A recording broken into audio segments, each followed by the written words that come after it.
ঘড়ির কাঁটা ঠিক দুটো, আর 2:45 দেশের এই মুহূর্তে সব থেকে বড় রায় দেবে সিবিআইয়ের বিশেষ আদালত। আর.জি. কর ধর্ষণ কাণ্ডে ঠিক আর 45 মিনিট বাদে রায় দেবেন সিবিআইয়ের যিনি বিশেষ আদালতের বিচারপতি, মাননীয় বিচারপতি, তিনি রায় দেবেন। আজকেও যে এজলাস চলছে এই মুহূর্তে শিয়ালদহ কোর্টে, সেই শিয়ালদহ কোর্টে কিন্তু সঞ্জয়ের ফাঁসি চেয়েছেন সিবিআইয়ের আইনজীবী।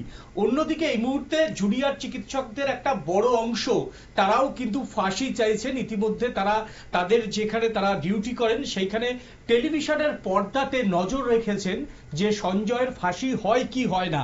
এই মুহূর্তে কথা বলে নেব যে আজকে যদি ফাঁসি হয় তাহলে কোন কোন রিপোর্টের উপর ভিত্তি করে আজকে তিনি দোষী প্রমাণিত হয়েছেন, এবং কিভাবে আজকে যদি ফাঁসি হয় তাহলে সিবিআইয়ের কোন কোন রিপোর্ট এই ক্ষেত্রে হাতিয়ার করছে আদালত। এবং বিচারপতি সব পক্ষের কথা শুনে একটু বাদেই হয়তো তিনি তার রায় ঘোষণা করবেন, ঠিক 45 মিনিটের মধ্যে। আপনারা সেই ছবি দেখছেন যে একেবারে শিয়ালদহ আদালতে কলকাতা পুলিশের কড়া নজরদারি, কলকাতা পুলিশের কমান্ডো রাখা হয়েছে যাতে কোনো রকম কোনো অপ্রীতিকর ঘটনা না ঘটে। তার মধ্যেই কিন্তু এই মেগা মামলার এই মুহূর্তে শুনানি চলছে ঠিক এই আদালতে। এবার আমাদের মধ্যে উপস্থিত হয়েছেন ফরেনসিক বিশেষজ্ঞ ডক্টর তমগ্ন দাস। আমি প্রথমে তমগ্ন বাবুকে পরিচয় করিয়ে দেবো নিউজ ভ্যানগার্ডের অতিথিদের সঙ্গে। আপনাকে প্রথমে স্বাগত এই অনুষ্ঠানে। নমস্কার। তমগ্ন বাবু, একটা কথা বলুন যে একটা হাই প্রোফাইল মামলা, ঠিক আর 45 মিনিট বাদে রায়, সমস্ত জুনিয়র চিকিৎসকরা ফাঁসি চাইছে, আপনি কি চাইছেন ব্যক্তিগতভাবে? দেখুন, এমন একটা ন্যাক্কারজনক ঘটনা যেটা পুরা শুধু একটা কলকাতা রাজ্যেতেই নেই, পুরা দেশের মধ্যে একটা মানে একটা পুরা একটা সাড়া সৃষ্টি করে দিয়েছে। সেই সাড়ার উপর ভিত্তি করে যেই অ্যাকিউজড হয়েছে তাকে তো মতলব ফাঁসি থেকে তো আর ভালো কিছু হতেই পারে না, যাতে আগামী প্রজন্মের যারা আছে তারাও যাতে এরকম কাজ করার আগে 2 মিনিট ভাবে, যথারীতিভাবে যারাই মেডিকেল বা যাই কিছু উচ্চশিক্ষা যখনই কেউ বাড়ি থেকে বেরিয়ে পড়তে যাবে তারাও যাতে সেই যে প্যারেন্টসগুলো যাতে বাড়িতে একটা মানে সিকিউর ফিল করতে পারে যে হ্যাঁ এমন কিছু ঘটনা হবে না, আর যদি হলেও যাতে ন্যাক্কারজনক শাস্তি ওদেরকে দেওয়া হয়। সেটার উপর ভিত্তি করে আমার মনে হচ্ছে যে যেই সেকশনটা ওদের উপরে লাগানো হয়েছে, সেকশন 64, সেটাতে আজীবন কারাদণ্ড নাহলে মৃত্যুদণ্ড হওয়াটাই খুব স্বাভাবিক। দ্বিতীয়ত, এখন তো দেশে সেইভাবে মৃত্যুদণ্ড দেয় না আদালত। বিভিন্ন জায়গায় বিভিন্ন মামলাতে দেখা যাচ্ছে যে যাবজ্জীবন বেশি হচ্ছে।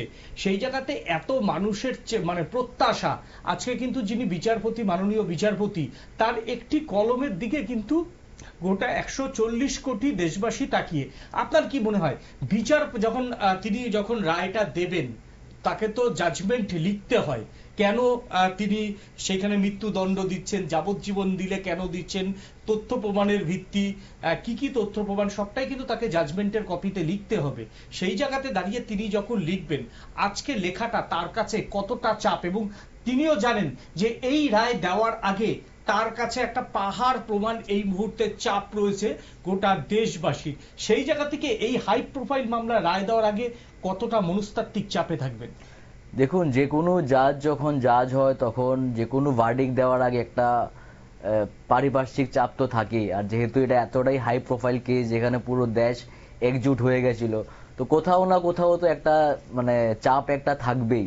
বাট যে জিনিসটা মেইন এটা হলো যে কোনো জাজ কোনো একটা ভার্ডিক্ট দেওয়ার আগে আমি যতটুকু জানি যে ততটা চাপ উনি সৃষ্টি করেন না বা এতটা চাপ উনি ফিল করেন না, কারণ উনি মেন্টালি সেরকম ভাবে প্রিপেয়ার করেই আজকে উনি জাজ হয়েছেন। তো আমি একটু আগেই দেখছিলাম নিউজে যে 210 নাম্বার রুমে যেখানে চলছে শুনানিটা শিয়ালদা কোর্টে, যখন অভয়ার মা বাবা এখানে পৌঁছলো তখন নাকি জাজ নিজেই দাঁড়িয়ে ওনার মা বাবাকে হাত জোর করে বলল আপনি বসুন। তো কোথাও না কোথাও একটা সেন্টিমেন্টাল দিক তো কাজ করবেই জাজের কাছে। আর যেখানে পুরো ভারতবর্ষ একজুট হয়ে গেছে এত ন্যাক্কারজনক ঘটনার প্রতিবাদ জানানোর জন্য, তো আমরা একটা আশানুরূপ একটা ভার্ডিক্ট পাবো বলেই আমার দৃঢ় বিশ্বাস।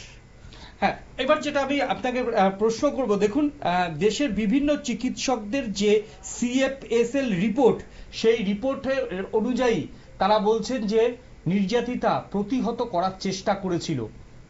সেই জায়গাতে দেখা যাচ্ছে যে এই রিপোর্টে এই যে যেই রুমে মূলত ধর্ষণ করা হয়েছিল বলে অভিযোগ বা ধর্ষণ হয়েছে, এটা তো আজকে দিনের আলোর মতো পরিষ্কার, সেই জায়গাতে কোনো রকম ফরেন্সিকে কোনো তথ্য প্রমাণ পাওয়া যায়নি কেন?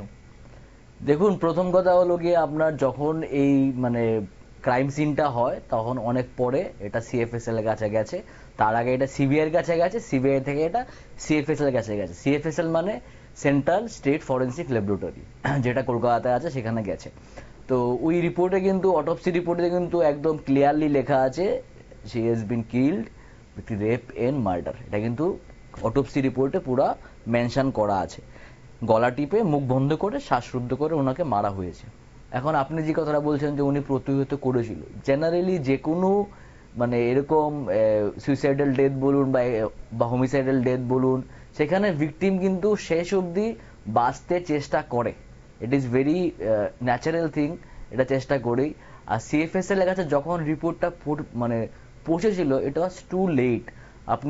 আপনি যদি মনে থাকে যে যেদিন ঘটনাটা হয়েছিল 9th আগস্ট, তার 2-4 দিন পরেই অনেক বাইরের লোক এসে এখানে অনেকটা এভিডেন্স হ্যাম্পার করার চেষ্টা করেছিল। তো কতটুক কি রিপোর্ট বা কতটুক কি সার্কামস্টেন্সিয়াল এভিডেন্স বা ফিজিক্যাল এভিডেন্স সিএফএসএল এর কাছে গেছে সিবিআই এর হাত ধরে, সেটাও প্রশ্নচিহ্নের মুখে। বাট যতটুকুই গেছে তাতে এটা তো clear, she has been raped and then murdered. না, আমরা এর আগের দিনও দেখিয়েছি আদালত কক্ষে কিন্তু দাঁড়িয়ে তার বাবা মা পরিষ্কার জানিয়েছে যে সঞ্জয় একা নয়, সঞ্জয়ের সঙ্গে এমন বহু সঞ্জয় রয়েছে।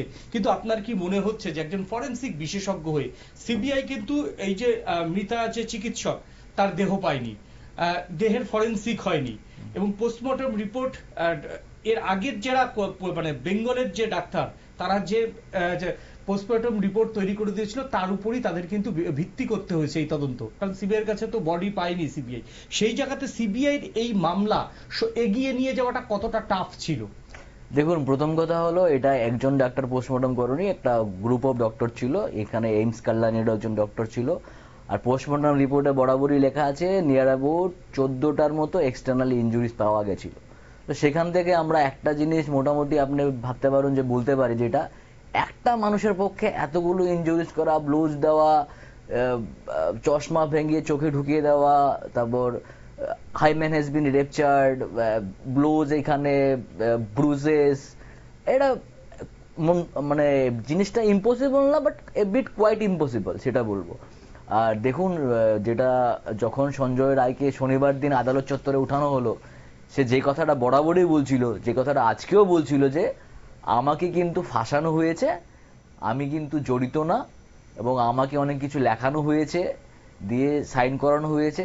তো এখান থেকে আমরা কোথাও না কোথাও বলতে পারি যে সঞ্জয় রায় ছাড়াও আরো অনেকে এটাতে জড়িত থাকতে পারে, যাদেরকে আড়াল করার চেষ্টা অনেকটাই করা হচ্ছে, এবং অনেকটা ক্ষেত্রেই ওরা কিন্তু সাফল্য পেয়ে গেছে এই জায়গায় দাঁড়িয়ে, সেটা বলতে পারি। সেটা কি সিবিআই তার যে তথ্য প্রমাণ, যেহেতু বডিটা, আমি এই মুহূর্তে আরো একজনের সাথে কথা বলে নেবো, আমাদের সঙ্গে টেলিফোন লাইনে জুড়ে গিয়েছেন ডক্টর চন্দ্রচূড় গোস্বামী, তাকে নিচ্ছি। তার কারণ হচ্ছে ডাক্তারবাবু, যে পশ্চিমবঙ্গে শেষ ধর্ষণের যে ফাঁসি হয়েছিল সেটা হচ্ছে অবশ্যই ধনঞ্জয় চট্টোপাধ্যায়ের মামলাতে, এবং ধনঞ্জয় চট্টোপাধ্যায় মামলার ইতিমধ্যেই ধনঞ্জয় চট্টোপাধ্যায় ফাঁসি হয়েছে, কিন্তু সেই ক্ষেত্রে ধনঞ্জয় চট্টোপাধ্যায় মামলার পুনর্বিচার মঞ্চের কনভেনার ডক্টর চন্দ্রচূড় গোস্বামী, সেই ক্ষেত্রেও তারা দাবি করছে যে ঠিকমতো তদন্ত হয়নি, তাকে ফাঁসি দিয়ে আদতে তদন্তের নামে প্রহসন হচ্ছে, এবং এই ক্ষেত্রে তারাও কিন্তু সঞ্জয়ের ফাঁসি চাইছে না, কারণ ফাঁসি যদি হয় তাহলে এই মামলা চিরতরের জন্য শেষ হয়ে যায়, এটাই মূলত মনে করছে। আমাদের সঙ্গে লাইনে জুড়ে গিয়েছেন ডক্টর চন্দ্রচূড় গোস্বামী। ডক্টর চন্দ্রচূড় গোস্বামী, শুনতে পাচ্ছেন? হ্যাঁ, শুনতে পাচ্ছি, বলুন। হ্যাঁ, প্রথমে নিউজ ভ্যানগার্ডের পর্দায় আপনাকে স্বাগত। হ্যাঁ, ধন্যবাদ। হ্যাঁ, আপনারা কেন ফাঁসি চাইছেন না সঞ্জয়ের? কারণ ধনঞ্জয় চট্টোপাধ্যায়ের কেসের কি আপনারা আবার পুনর্বিচার তদন্তের যে দাবি করলেন, সেটা কেন করছেন, সেটা যদি একবার বলেন। প্রথম কথা হচ্ছে যে সঞ্জয় আর ধনঞ্জয় এই দুটো কেসকে একটা ক্ষেত্রে যেমন জুড়ে দেওয়ার একটা প্রবণতা আমরা দেখছি বিভিন্ন ক্ষেত্রে, কিন্তু আমাদের কাছে আমাদের যে দৃষ্টিভঙ্গি, দুটো কেস কিন্তু আলাদা। সঞ্জয়ের কেস এখনো সম্পূর্ণ কমপ্লিট হয়নি। সঞ্জয় একাই দোষী নাকি তার সাথে আরো কেউ রয়েছে, সেই জিনিসটা কিন্তু একটা বিচার প্রক্রিয়ার মধ্যে রয়েছে। যতক্ষণ না সেটা শেষ হচ্ছে ততক্ষণ পর্যন্ত আমরা কোনো একদম একটা নির্দিষ্ট বা একটা ফাইনাল ডিসিশনে, একটা সিদ্ধান্তে আমরা উপনীত হতে পারছি না।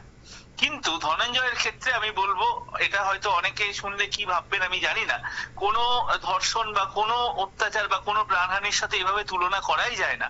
তবুও আমি আপনাদের কাছে ক্ষমা চেয়ে নিচ্ছি। এখানে তিলোত্তমা দেবী, আমি নামটা বলছি না, তার সাথে যেভাবে অত্যাচার হয়েছে তা মানবতাকে লজ্জা দেয়। কিন্তু যদি তুলনা জোর করে টেনে করা হয়, ধনঞ্জয়ের কেসে কিন্তু তার থেকেও বড় অত্যাচার বা তার থেকেও বেশি প্রহসন হয়েছে। তার কারণ হচ্ছে যে এখানে তিলোত্তমা দেবী বিচার পাবেন কি পাবেন না সেটা তো সময় বলবে, কিন্তু ওখানে হেতাল পারেখ বিচার পাননি। কেন পাননি? তার কারণ আজকে আমি দায়িত্ব নিয়ে বলছি, এটা সম্পূর্ণ একটা অনার কিলিং এর কেস ছিল। কিন্তু আসল আততায়ী, আসল অপরাধীকে আড়াল করার জন্য ধনঞ্জয় চট্টোপাধ্যায় গরিব ব্রাহ্মণ পুরোহিত ঘরের সন্তান ছিলেন বলে তাকে ফাঁসি কাঠে ঝুলিয়ে দেওয়া হয়েছে আসল অপরাধীকে আড়াল করার জন্য। ফলে বেঘরে ধনঞ্জয়ের প্রাণটা যেমন গেল, এটা যেমন একদিকে আমাদের কাছে অত্যন্ত লজ্জার। এবং ভেবে দেখুন, ধর্ষণ এবং খুনের মতো একটা অভিযোগে একজন মানুষের প্রাণ চলে গেল, অথচ সেই মানুষটা, আজকে দায়িত্ব নিয়ে বলছি, আমাদের হাতে সমস্ত তথ্য প্রমাণ রয়েছে। মাননীয়া আমাদের দ্রৌপদী মুর্মুজি, আমাদের আমাদের রাষ্ট্রপতি সাহেবা, তার কাছে আমরা অ্যাপিল করছি, যদি এই কেসটা রিওপেন আমরা করতে পারি, নিঃসন্দেহে আপনারা নিশ্চিন্ত থাকুন, ধনঞ্জয়কে আমরা নির্দোষ প্রমাণ করতে পারবো। হ্যাঁ, ডক্টর চন্দ্রচূড়, এইখানেই প্রশ্ন। সঞ্জয় কিন্তু আদালতে দাঁড়িয়ে সেটাই বলেছে যে আমাকে ফাঁসি দিয়ে সম্পূর্ণভাবে এই কেসকে ডিসমিস করতে চাইছে। সঞ্জয় তো এটাই বলেছেন। দেখুন, সঞ্জয় তো তাও আজকে এটা বলতে পেরেছেন বা বলছেন, আপনারা তো বলছেন, আমি তো আদালত কক্ষে উপস্থিত ছিলাম না। আমার মতে বলে, ধনঞ্জয়ের কেসে যদি রেফারেন্স টানা হয়, তাহলে এই কেসটা আমাদেরকে কি শিক্ষা দিয়ে গেল? প্রথম কথা হচ্ছে যে ধনঞ্জয় যদি দোষী না হয়ে থাকেন, আমরা নিশ্চিত প্রমাণ করতে পারবো। তো ফলে ধনঞ্জয় যেমন একদিকে নির্দোষ, তার প্রাণ গেল, হেতাল পারেখও জাস্টিস পেলেন না। এবং ভেবে দেখুন, সিস্টেম সেই সময় নাটা মল্লিক, তার ছেলেও আজকে আমাদের মঞ্চের সাথে যুক্ত, নাটা মল্লিককে দিয়ে সিস্টেম, যদি ধনঞ্জয় অপরাধী হতেন তাহলে তো অপরাধীর শাস্তি, কিন্তু সেই যখন নির্দোষ, তাহলে নাটা মল্লিক কিন্তু একটা নিরপরাধ মানুষকে ফাঁসি দিল। নির্দোষ তো আপনি বলছেন, নির্দোষ তো সুপ্রিম কোর্ট এবং দেশের রাষ্ট্রপতি পর্যন্ত নির্দোষ বলেনি। ঠিক এই কেসটাই আমরা রিওপেন করতে চাইছি এবং আমরা 100% প্রমাণ করতে পারবো। এবং আমাদের চোখে আঙ্গুল দিয়ে এটা দেখিয়ে দিয়ে গেল যে আজকে আমাদের আইন ব্যবস্থা কিন্তু ত্রুটিহীন নয়। আগেইন আই রিপিট, আমাদের প্রত্যেকেরই উদ্দেশ্য হচ্ছে একটি ত্রুটিহীন বিচার ব্যবস্থা, একটি অপরাধবিহীন সমাজ ব্যবস্থা স্থাপন করা। কিন্তু যখন একজন মানুষকে সর্বোচ্চ পানিশমেন্ট দেওয়া হচ্ছে, অর্থাৎ প্রাণদণ্ড দিয়ে দেওয়ার পরে তারপর তো আর তার প্রাণ আমরা ফিরিয়ে আনতে পারবো না। তো ফলে আমাদের এই যে বিচার ব্যবস্থা, যখন এই বিচার ব্যবস্থা সম্পর্কে কেউ বলে জাজেস don't drop from the heaven, তো ফলে এখানে আঙ্গুল উঠবেই। যে বিচার ব্যবস্থা একটা প্রহসন হয়েছে, বিচারের নামে এখানে ধর্ষকের বিচারের বদলে বিচারের ধর্ষণ হয়েছে, আমি এত বড় কথা বললাম। কিন্তু চন্দ্রচূড় বাবু, আপনি কিন্তু আদালত অবমাননা করছেন। দেখুন, আদালত অবমাননার জন্য, সত্যি কথা বলার জন্য যদি আমার এগেনস্টে কোনো কেস হয়, আমি তো চাই এই কেসটা আবার উঠুক এবং তার জন্য যে কোনো পানিশমেন্ট আমি নেওয়ার জন্য প্রস্তুত। তার কারণ হচ্ছে, স্পষ্টভাবে বলছি, আজকে আমাদের এই বিচার ব্যবস্থা ধনঞ্জয় চট্টোপাধ্যায়কে যেভাবে ফাঁসিতে ঝুলিয়ে দেওয়া হয়েছে শুধুমাত্র আসল অপরাধীকে আড়াল করার জন্য। এবং সেই সময় এই যে তখনকার যে কমিউনিস্ট, আজকে যারা বড় বড় কথা বলছে, এই বুদ্ধদেব ভট্টাচার্য, তার ওয়াইফকে আমরা চিঠি পর্যন্ত দিয়েছি, কিন্তু ওরা কোনো রকম রেসপন্স করেনি। আমি ভেরি রিসেন্ট কথা বলছি, তখন শুধুমাত্র ওই হেতাল এবং ওই কমিউনিটির কাছ থেকে, ওই যে পারেখ পরিবার এবং তাদের কমিউনিটির কাছ থেকে বুদ্ধদেবের ওয়াইফ এবং বুদ্ধদেব ভট্টাচার্যের সেই সময় সরকারের যারা সাকরেদ, তারা টাকা পয়সা বা অন্য কি লেনদেন হয়েছে বলতে পারবো না, ধনঞ্জয়কে ফাঁসি দিয়ে ওখানে এমন একটা পরিস্থিতি তৈরি করা হলো, বিচার বা আদালতের বাইরে সাইকোলজিক্যাল প্রেসার তৈরি করার জন্য আরেকটা বিচার ব্যবস্থা তৈরি করা হলো। তার জন্যই বলির পাঠা করা হয়েছে ধনঞ্জয় চট্টোপাধ্যায়কে। সঞ্জয়ের ক্ষেত্রে ধনঞ্জয়কে আমি বলতে পারি ধনঞ্জয় নির্দোষ ছিলেন, কিন্তু সঞ্জয় নির্দোষ এরকম কিন্তু আমাদের দেশের আইন ব্যবস্থা তখন ধনঞ্জয় চট্টোপাধ্যায়কে যখন ফাঁসি দিয়েছে সেটা আমাদের মানতে হবে এবং সেটা আপনার ব্যক্তিগত বিষয়, এর সঙ্গে নিউজ ভ্যানগার্ড সহমত পোষণ করে না। এবার আপনি একটা ছোট্ট কোশ্চেন বলুন যে সঞ্জয়ের আপনি কি ফাঁসি দাবি করেন কিনা? দেখুন, সঞ্জয় যদি আসলে অপরাধী হয়ে থাকে তাহলে নিঃসন্দেহে তার ফাঁসি হওয়া উচিত যদি একাই সে অপরাধী হয়ে থাকে। তবে আবারও বলবো, ধনঞ্জয়ের ইনসিডেন্টটা আমাদের চোখে আঙ্গুল দিয়ে প্রমাণ করে গেছে যে বিচার ব্যবস্থা কিন্তু ত্রুটিহীন নয়। যাতে কাউকে ক্যাপিটাল পানিশমেন্ট দিতে গেলে সম্পূর্ণভাবে যাতে তার জাজমেন্ট প্রপারলি হয় এবং তারপর যাতে তাকে ফাঁসি কাটে তোলা হয়, আমরা সেটাই তার পক্ষে আমরা সওয়াল করব। একেবারে ধন্যবাদ চন্দ্রচূড় বাবু আপনাকে এতক্ষণ আমার সঙ্গে থাকার জন্য। ডাক্তারবাবু কি বলবেন? ধনঞ্জয় চট্টোপাধ্যায় শেষ ফাঁসি হয়েছিল পশ্চিমবঙ্গে ধর্ষণকাণ্ডে বুদ্ধদেব ভট্টাচার্যের আমলে, এবং বুদ্ধদেব ভট্টাচার্যের স্ত্রী তার ফাঁসির দাবিতে রাস্তায় নেমেছিলেন। আজকে রাজ্যের মুখ্যমন্ত্রী, বাংলার মুখ্যমন্ত্রী, তিনি ফাঁসির দাবি করেছেন। এই যে বিচার যখন রায় দেবেন, ঠিক সেই সময় একজন রাজ্যের মুখ্যমন্ত্রী তিনি ফাঁসি চাইছেন, এটা কি কোথাও একটা বিচারপতির কাছে, মাননীয় বিচারপতি বা মাননীয় বিচার ব্যবস্থার উপর একটা সাইকোলজিক্যাল প্রেশার হয়ে দাঁড়ায় না? আচ্ছা দেখুন, যেই কথাটা উনি বললো যে জাজেস don't come from the heaven, তো উনিও একজন মানুষ, আমাদের মধ্যে একজন মানুষ, কমন পার্সন, ওনার মধ্যে ইমোশন সেন্টিমেন্ট কাজ করবে। যেই জায়গাটায় আজকে আমি শুনলাম, নিউজে শুনছিলাম ঘরে বসেই, যে ওয়েস্ট বেঙ্গলের মাননীয় মুখ্যমন্ত্রী যে কথাটা বললো যে উনি চাইছেন যে ওনার ক্যাপিটাল পানিশমেন্ট হোক, তো কোথাও না কোথাও একটা প্রেশারাইজ করাই হচ্ছে যে মাননীয় জাজকে, যাতে এই ভার্ডিক্টটা দেওয়া হয়। আমার কোথাও না কোথাও, যদি আমি একটু টেকনিক্যালি ভাবি, কোথাও না কোথাও কাউকে লুকানোর একটা প্রবণতা হয়েই আসছে 9 আগস্টের পর থেকে। হয়তো বা ওনাকে স্ক্র্যাপ বুক বানানো হয়েছে, যতটুকু আমি বুঝতে পারছি। আর যদি বানানো নাও হয়ে থাকে, কোথাও না কোথাও একটা স্ক্যাম, স্ক্যান্ডেল, যেটাই আপনি টার্ম ইউজ করুন, কোথাও কোথাও না আর্জি করে একটা রয়েই গেছে, যাকে আড়াল করার জন্য সঞ্জয়কে মাঝখানে এনে একটা প্রতিচ্ছবি বানানোর চেষ্টা করা হচ্ছে যে he is only the culprit.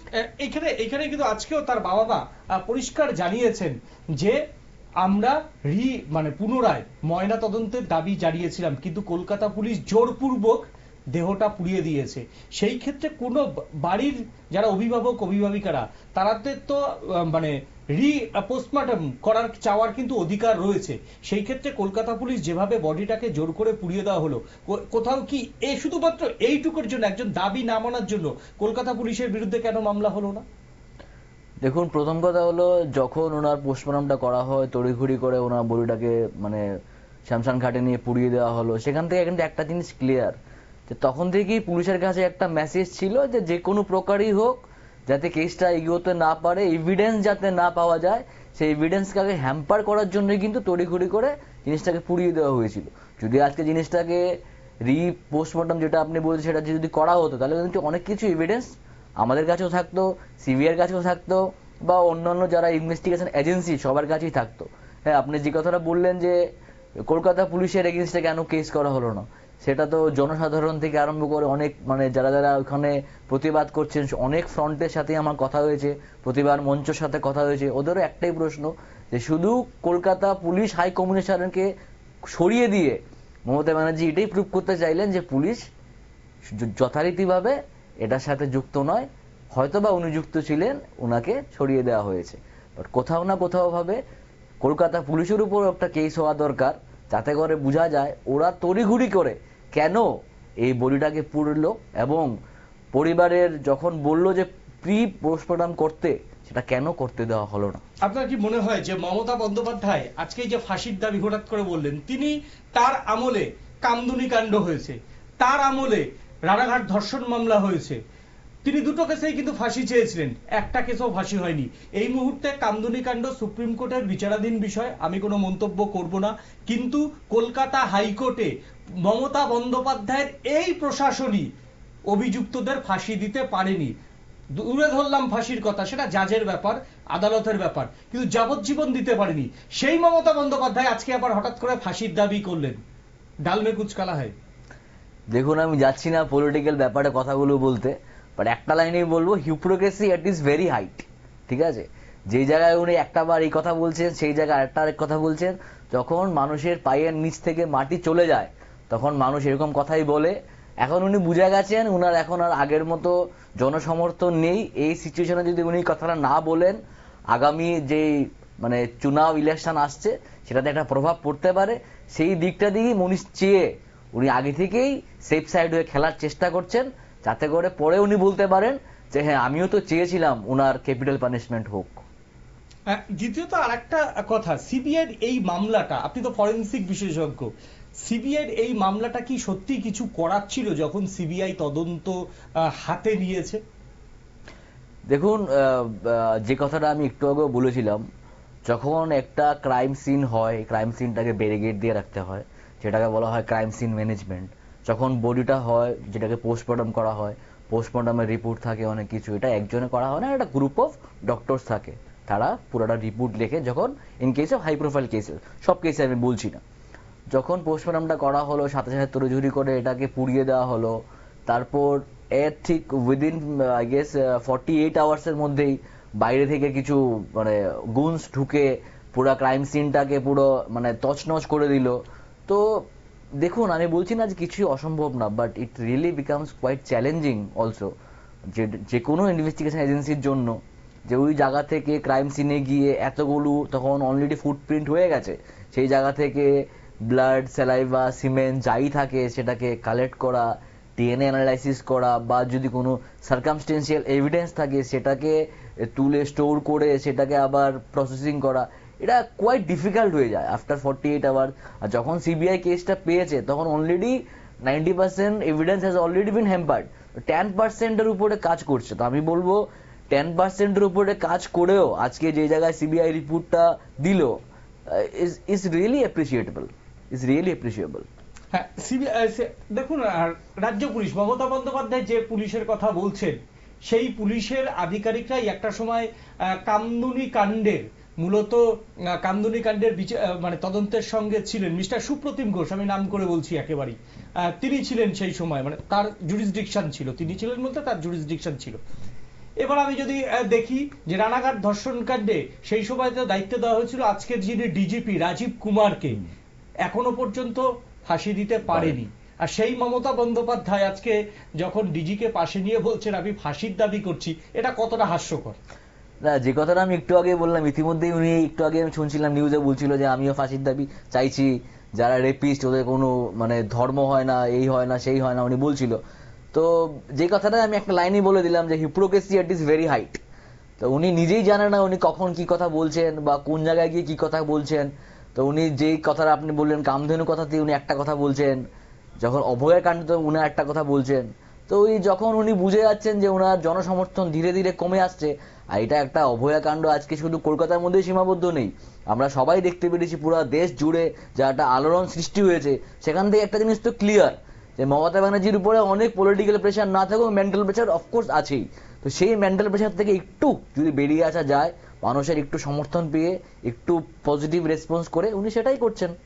আর একটা প্রশ্ন করবো যে কামদুনি কাণ্ডে আমরা দেখলাম যারা বিচারক, মানে কামদুনি কাণ্ডে ঠিক একইভাবে কিন্তু সেই মহিলাকেও হত্যা করা হয়েছিল, তিনিও খুব একেবারে একটা শপিং মলে কাজ করতেন। আমার মনে আছে সেই কামদুনি কাণ্ডের প্রথম দিন যে নির্যাতিতা যার মৃত্যু হয়েছিল, সেই পেশাদারিত্বের কারণে আমি গিয়েছিলাম, তখন দেখেছিলাম ভদ্রমহিলা 8,000 টাকায় সেই সময়তে একটা চাকরি করতেন শপিং মলে, রাত 12টা লাস্ট লোকাল ধরে বাড়িতে যেতেন এবং বারাসাতে তাকে ধর্ষিতা হতে হয়েছিল। এবং সেই জায়গাতে দাঁড়িয়ে আজকে প্রত্যেকজন অভিযুক্ত তারা মুক্ত বাতাস খাচ্ছেন। এই বাংলার পুলিশ তদন্ত করেছে। আজকে যদি সিবিআই তদন্ত না করতো, মমতা বন্দ্যোপাধ্যায় এখন যেটা একটা গিমিক বা তৃণমূল কংগ্রেস একটা গিমিক নেওয়ার চেষ্টা করছে, আমরা সিবিআই যা রিপোর্ট দিয়েছে আমার পুলিশও তো সেই রিপোর্ট দিয়েছে, কিন্তু কামদুনি, রানাঘাট, তারপর এরকম বহু ধর্ষণ কাণ্ডে অভিযুক্তরা কিন্তু এখন সবাই জেলের বাইরে। তো আপনার কি মনে হয় সিবিআই যদি সত্যি এই মামলা তদন্ত না করত, তাহলে এই সঞ্জয়ের মতো সিভিক ভলেন্টিয়াররা আগামী 2 বছর মধ্যে তারা জেলে থাকতো যদি আদালত ফাঁসি কার্যকর না করে? দেখুন, প্রথম কথা হলো গিয়ে যে জিনিসটা মানে হয়েছে, যখন সিবিআই নিয়েছে কেসটা, এটা অনেকটাই লেট হয়ে গেছিল। সিবিআই নেওয়ার পরে স্যাম্পলস গুলোকে সিএফএসএল এ পাঠিয়েছে, আর সিএফএসএল হলো সেন্ট্রাল গভর্নমেন্টের এজেন্সি। তো যদি কেসটা সিবিআই এর হাতে না যেত, যদি এটা স্টেট পুলিশেই লাগতো বা স্টেট ফরেন্সিক্স ল্যাবরে এটাকে পুরোটা দেখতো, তো ডেফিনেটলি একটা ওয়েস্ট বেঙ্গল গভর্নমেন্টের একটা চাপ থাকতোই যথারীতিভাবে, যে এটাকে যাতে কোনো কিছু আউটবাস্ট না হয় সেরকম করে রিপোর্ট লিখা বা এভিডেন্সটা দেওয়া। তো সেখানে তো অবশ্যই একটা কথা বলার বাহুল্য কি, তাহলে এত দূরও এগোতো না। তাহলে সঞ্জয় রায়ের আজকে এতদিন যেটা বলছিল যে উনিও আজকে বেকসুর খালাস পেয়ে যেত, 2 বছর তো আপনি অনেকটা বেশি বলে ফেলেছেন। ওনাকে বলা হতো যে it is a case of suicidal বলে লিখে দিত, বাস কাহানি এখানেই শেষ হয়ে যেত। যেই মাত্র সিবিআই কেসটা পেয়েছে অনেকটাই লিট হয়ে গেছে, বাট ওই তার উপরও যে জিনিসটা মানে অটোপসি রিপোর্ট এসছে, it has been raped and murder, তো সেটা সিবিআই কে দেওয়া হয়েছে বলেই এত দূর জল গড়িয়েছে। না হলে বহুত আগেই সঞ্জয় রায়ের ওরা বেকসুর খালাস পেয়ে যেত, বলে দিত it is a case of suicidal দেশ। হ্যাঁ, প্রথমে তো সুইসাইড কেস করেই চালাতে চেয়েছিলেন একজন সিপি। তার মুখ থেকে যখন সুইসাইড কেস তারা বেরোয়, এবং তারা তো প্রথমে কেউ মানতে চায়নি তাকে গণধর্ষণ করে রেপ করা হয়েছে, প্রথমে কিন্তু পুলিশের পক্ষ থেকে সুইসাইড বলা হয়েছে। এই যে একজন আইপিএস অফিসার, তারা পোস্টমর্টম না করে তারা অবলীলায় বলে দিলেন যে সুইসাইড কেস, এবং তারা কিন্তু আইপিসি বা সিআরপিসি বা ভারতীয় ন্যায় সংহিতা সম্পর্কে জানেন। তখন হয়তো আইপিসি সিআরপিসি ছিল, এরপর এখন ভারতীয় ন্যায় সংহিতা, তারা তো আইনটা জানেন। কিন্তু তারা যখন এই কথাটা ঠিক বলছেন, তারপরও তাদের বিরুদ্ধে কোনো মামলা দায়ের মমতা বন্দ্যোপাধ্যায় করলো না। অর্থাৎ মমতা বন্দ্যোপাধ্যায় কি কোথাও একটা পুলিশ নির্ভর চালাচ্ছেন? তার পুলিশ নাকি বারবার কথা বলেন বিশ্ব সেরা পুলিশ, ভারতবর্ষের সেরা পুলিশ, অর্থাৎ আড়াল করার জন্যই। যথারীতি ভাবে তো এটাই বোঝা গেল আপনার কথা, এবং যতটুকু মানে খবর আমরা পেলাম যে প্রথম এটাকে সুইসাইড বলে চালানো হয়েছিল, তারপর যখন দেখলো যে না অনেকটা হইয়াট্টগোল হয়ে গেল, অনেকটা আউটবাস্ট হয়ে গেল, তখন পুলিশ আবার কেস নতুন করে নিয়ে নতুন করে আবার রিশাফেল করে তারপর এটাকে বানানো হলো হোমিসাইডাল, তারপর অনেক কিছু আইপিসি গুলো লাগানো হলো। বাট তখন কিন্তু এই মুভমেন্টটা কিন্তু সুইসাইডাল বলেই চালানো হয়েছিল। তো কোথাও না কোথাও ভাবে এটা তো বলা বাহুল্য যে মমতা ব্যানার্জির কন্ট্রোল পুলিশের উপরে পুরোপুরিটাই ছিল। আর যে কলেজের প্রিন্সিপাল যিনি ছিল, উনি তো সবাই জানেন, আজকের দিনে ওটা কিছুই বলার কিছু নেই যে উনি ওনাদেরই একজন লোক ছিলেন যিনি অনেক মানে ও বাজে কাজের সাথে ওনার নাম মানে বরাবরই জড়িয়ে ছিল। তো ওইখানে একটা পলিটিক্যাল প্রেশার বলুন, একটা অ্যাডমিনিস্ট্রেটিভ প্রেশার বলুন, সেটার উপরে ভিত্তি করে ওই আইপিএস দের মোস্ট প্রবাবলি অর্ডার দেওয়া হয়েছিল। আমি দায়িত্ব নিয়ে বলতে পারি না, মোস্ট প্রবাবলি অর্ডার দেওয়া হয়েছিল যে কেসটাকে সুইসাইডাল বলেই চালিয়ে দাও, যাতে করে এত দূর জল না এগোয়।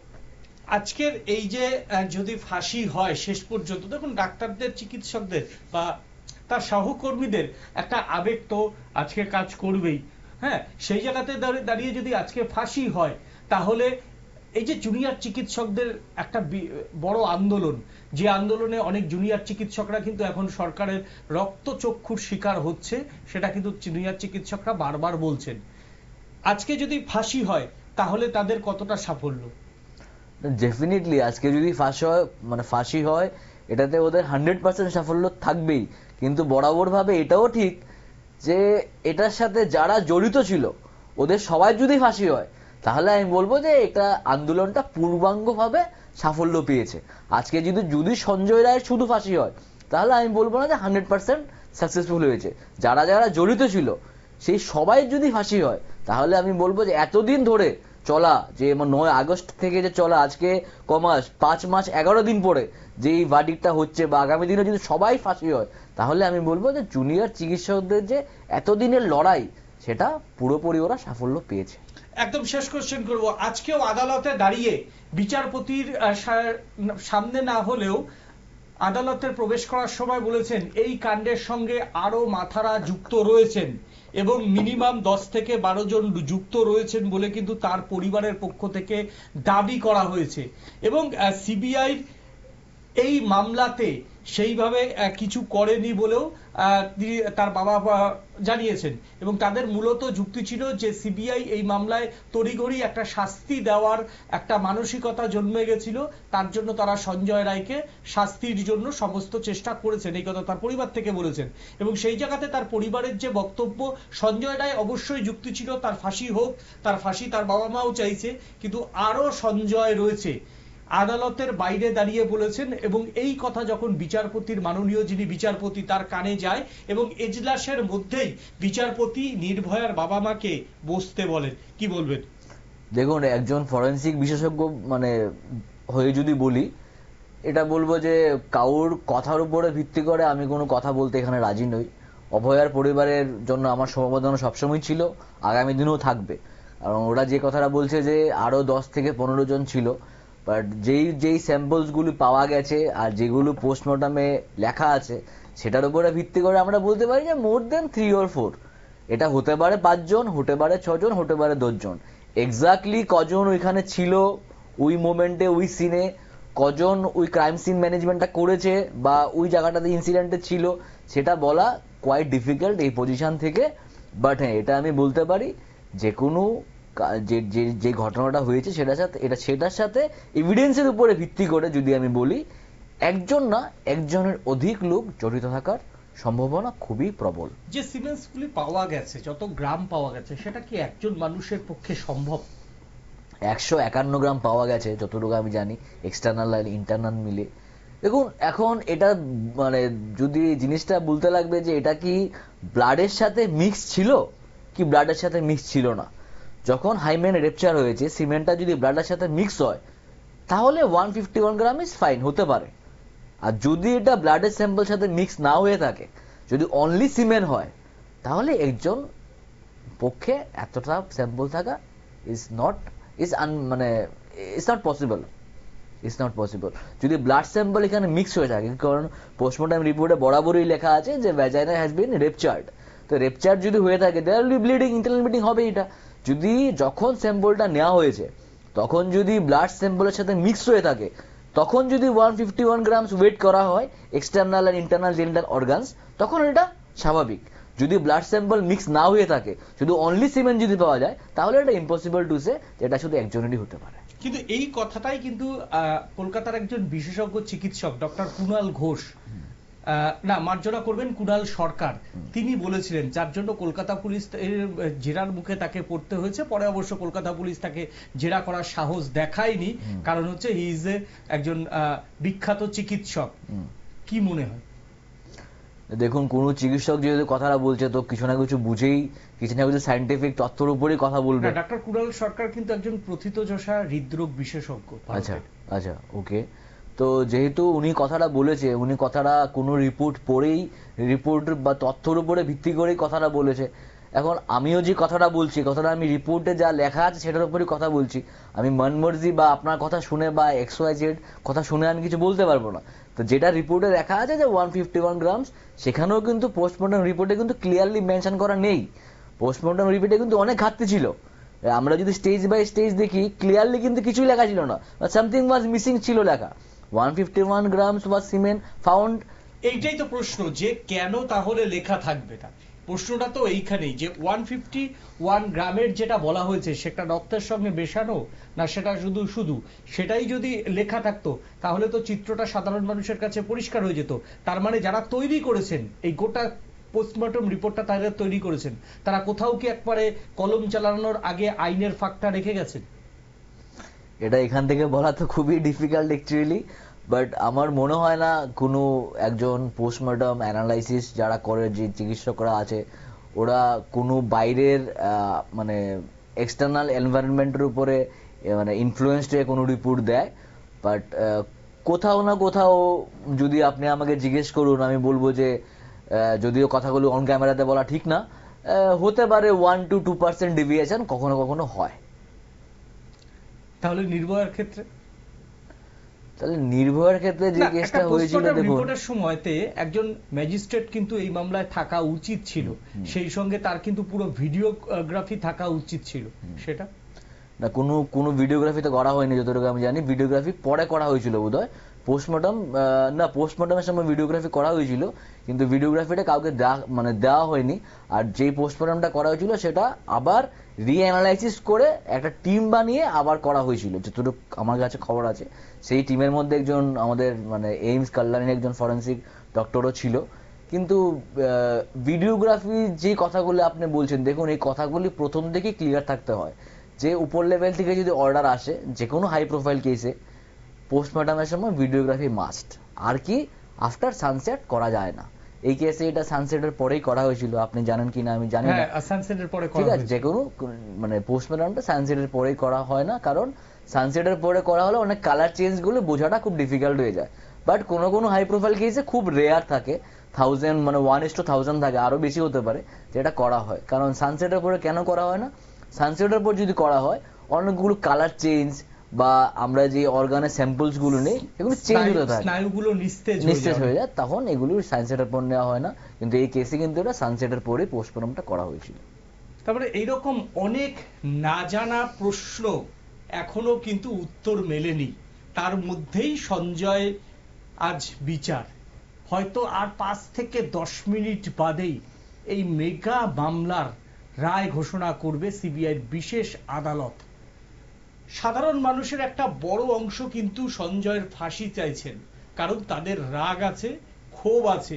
কিন্তু যারা একটু এই মামলা নিয়ে কালচার করছে, যারা একটু এই মামলা নিয়ে গবেষণা করছে, তারা অনেকেই কিন্তু সঞ্জয়ের ফাঁসি চাইছেন না। কারণ সঞ্জয়ের ফাঁসি হলে এই মামলা চিরতরে শেষ হয়ে যাবে, যেটা হয়েছিল ধনঞ্জয় চট্টোপাধ্যায়ের মামলায়। তৎকালীন সময়তে ধনঞ্জয় চট্টোপাধ্যায়ের মামলাতে এই মমতা বন্দ্যোপাধ্যায় এবং তৃণমূল কংগ্রেস তার কিন্তু ফাঁসির বিরোধিতা করেছিলেন।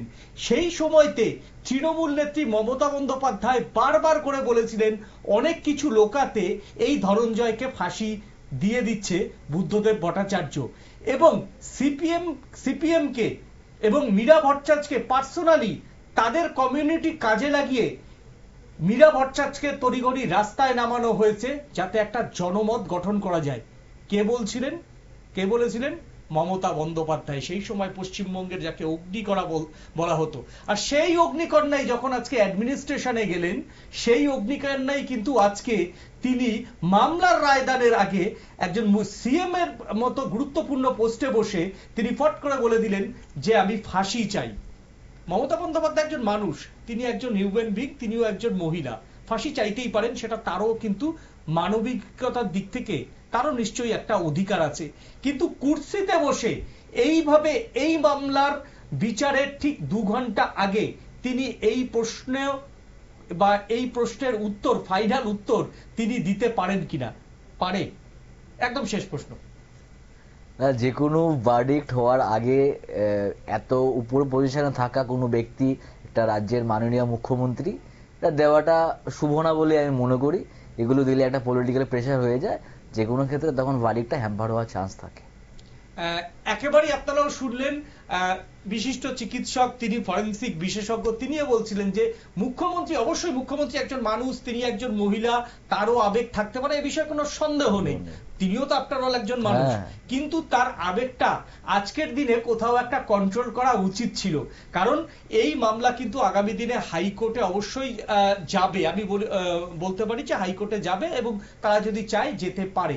সেই জায়গাতে দাঁড়িয়ে তিনি যতগুলো ফাঁসি চেয়েছিলেন, আজ পর্যন্ত বিশ্বাস করুন তথ্য ঘাটলে একটা ফাঁসিও কিন্তু হয়নি। তিনি মুখ্যমন্ত্রী চেয়ারে বসে থাকাকালীন পার্কস্ট্রিট কাণ্ডের বিচার পাওয়া যায়নি, এখনো একজন সম্ভবত অভিযুক্ত ফেরার, তিনি রাজ্যের মুখ্যমন্ত্রী। সেই সময়তে এই বাংলার ডিজি রাজীব কুমার তিনি তখন কলকাতা পুলিশে ছিলেন, এবং আজকের যারা মমতা বন্দ্যোপাধ্যায়ের রাইট হ্যান্ড, ডাইন হ্যান্ড পুলিশ কর্তা, তারা অনেকেই এখন রাজ্য পুলিশের শীর্ষ পদে। পার্কস্ট্রিট মামলার কিন্তু এখনো পর্যন্ত বিচার অধরা। অন্যদিকে কামদুনি কাণ্ড অধরা, রানাঘাট গণধর্ষণ কাণ্ড, সেটাও ফাঁসি হয়নি। অর্থাৎ মমতা বন্দ্যোপাধ্যায় যখনই ফাঁসি বলে তখন আর ফাঁসি হয় না। আর মমতা বন্দ্যোপাধ্যায় আজকেও ফাঁসি বললেন, শেষ পর্যন্ত এই মামলার জল কোথায় গিয়ে দাঁড়ায় সেটাই তাকিয়ে রয়েছে সারা দেশের মানুষ। এখন নিয়ে নেব ছোট্ট একটা বিজ্ঞাপনের বিরতি। আবার বিজ্ঞাপনের বিরতির পরই যখনই এই মামলার রায় হবে, তখনই আমরা তড়িঘড়ি একদম গ্রাউন্ড জিরো পর্যন্ত সমস্ত কভারেজ নিয়ে আপনাদের সামনে আসবো। একমাত্র উত্তর পূর্ব ভারতের কোনো চ্যানেল যারা গ্রাউন্ড জিরো থেকে এই মামলা আজকে প্রত্যেকটা প্রতিনিয়ত আপডেট আমরাই আপনাদের দেখাচ্ছি। নমস্কার।